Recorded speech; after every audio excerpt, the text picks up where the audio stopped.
Practice Skype, WebEx, Zoom, WhatsApp interviews, anything that involves interviewing over technology. So these days, companies use technology when they want to save.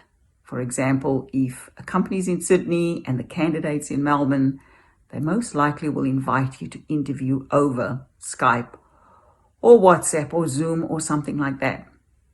So become very familiar with these various applications that are being used by companies to save money, to manage time better, and so on. Make sure your technology is working.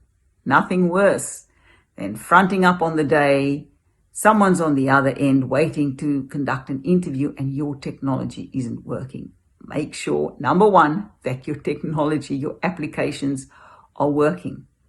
So one way to do that is practice with a friend. Conduct an interview with a friend or 5 minutes on Skype or something to make sure everything's working. Sound is working well, camera is working well, and so forth. And then the other way is obviously you need to practice the interview itself.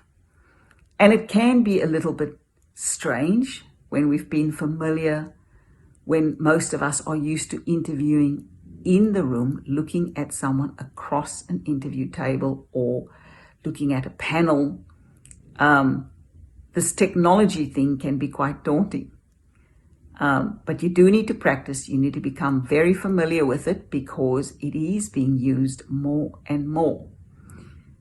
You may even be a lucky person who gets an interview to go and work overseas. That interview is likely to occur on a technology platform.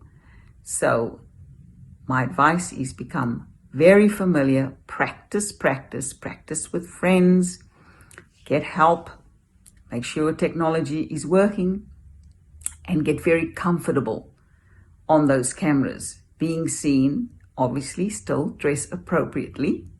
They usually will see from here up, so make sure you at least have a decent blouse or shirt on, dress appropriately, and be comfortable, be familiar. Make sure you've practiced so that you're confident not only in using the technology to conduct the interview, but also in speaking with people across miles over technology platforms.